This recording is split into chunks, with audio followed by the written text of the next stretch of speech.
Hi, I'm Erica from AccuQuilt, and I'm here today to talk to you about making our sweetest pie quilt. It's hanging behind me. It's made with gorgeous Dolly Jean fabric from Robert Kaufman, 1930s reproduction, and really fun. It is all put together with 3 basic blocks.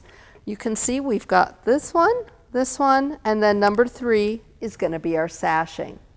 Now this one is put together with our 6-inch cube and our 6-inch cube companion. Now it uses 4 of the dies from your cube and all of the dies in your companion. Now because we number our pieces the same in all of our cubes, you could certainly make this same quilt out of a different size companion and cube, but keep in mind you're going to have different fabric requirements and a different size finished project, and it's still going to be adorable and use those same pieces because we've numbered them the same across the system. But today we're working with the 6-inch. So I want to look really closely at those blocks. This is going to be block number 1. Now from your companion cube, you're going to see we've got the drunkard's path. Now this is a pretty small drunkard's path, but don't be scared. We're going to go through exactly how to sew it. And then we've got our rectangles and our quarter square triangles in the middle. Our next block is block number 2, and this one is going to use the signature block in the corners. You can see these the green signature blocks in the corner here. Again, that's from your companion, and then on either side you've got your half square triangles, and then on the sides your rectangles again, and again in the middle the quarter square triangles. Again, those are all from your cube. So that's number 2. And then number 3 that's in the sashing is going to use the chisel, the half square triangle, and a square. So let's get started on putting together one of those drunkard's path squares. Now whenever you start to talk about sewing curves, some people get a little nervous, and I want to try and alleviate that for you. Now I know it's a little curve, but one of the great things that we do with our dies is cut in the notch for you so that you know how to line that up. I'm going to show you exactly how to cut it and do that. So to start with, we're going to use our Go Big Electric today. Now these, with the 6-inch cube, are all dies that would fit in any of our cutters, including the Go Baby. But I'm going to let the Go Big do the work for me today. I'm going to turn it over, open it up, it's turned on. Like with any of our other dies, we're going to line up our straight of grain parallel to our lengthwise blade as it's going through the cutter. Now these are actually non-directional shapes, so I can go ahead and fan fold my fabric on here. You need 4 of these for each of your blocks, and I really could do more than 4, but I'm just going to do the 4 layers that I need for my one block right here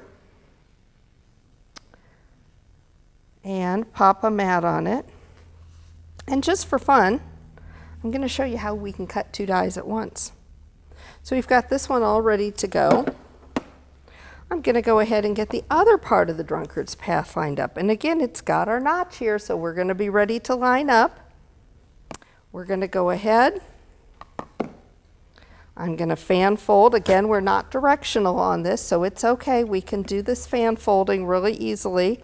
We're going to need the 4 pieces of this to coordinate with the 4 other pieces.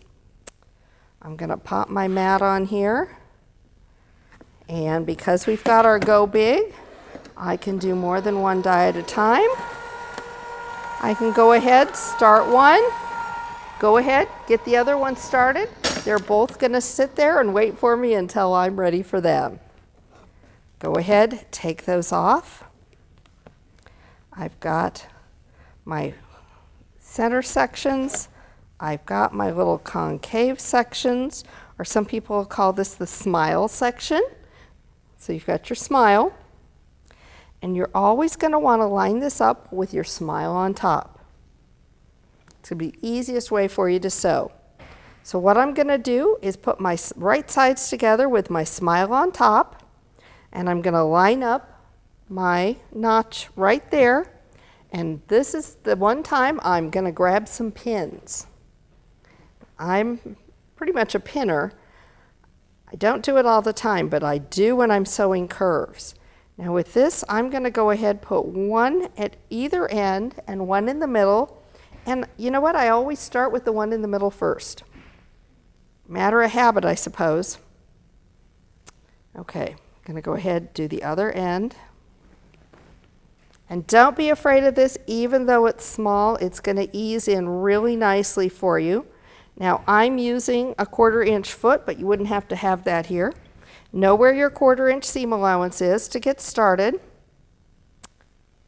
I'm going to go ahead and take a couple of first stitches just to get me started, but I don't want to run over my pin, of course. I'm going to pull that out. Some of you may want to use a stiletto, some sort of a tool here that's going to help you feed that in besides your fingers. We're going to get it all straightened out, and I'm just going to ease that through.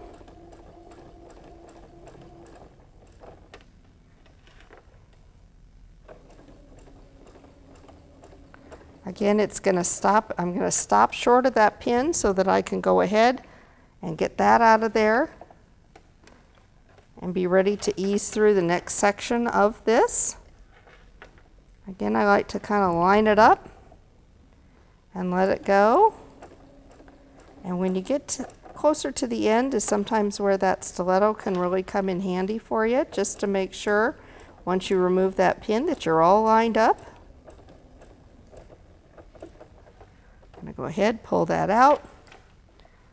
I'm going to use this just to make sure I'm lined up nicely here.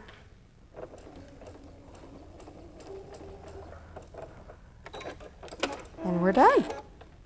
Now I found that it works really well to just go ahead and let the fabric tell you how it wants to be pressed out. It's naturally going to want you to press it out towards that dark center, and we're just going to let it go. Don't have to clip the seam like you would if you were setting a sleeve in or anything like that. And we've got it all ready to go. It's as easy as that. Once you get your rhythm going, they're going to go really quickly for you. And again, you can see how we're going to put that block together. We've got our drunkard's path on either side of the rectangle block, our quarter squares and rectangles, repeat the drunkard's path, put it together, block number 1 is done for you. So really in no time you could get this done and not be afraid of that drunkard's path because you've got a notch. We look forward to seeing your versions of this posted in social media. Be sure and look on AccuQuilt.com for more inspiration, and you can also see more things on Instagram, Pinterest, Twitter, and of course Facebook. At AccuQuilt, we're here to help you cut time so you can quilt more.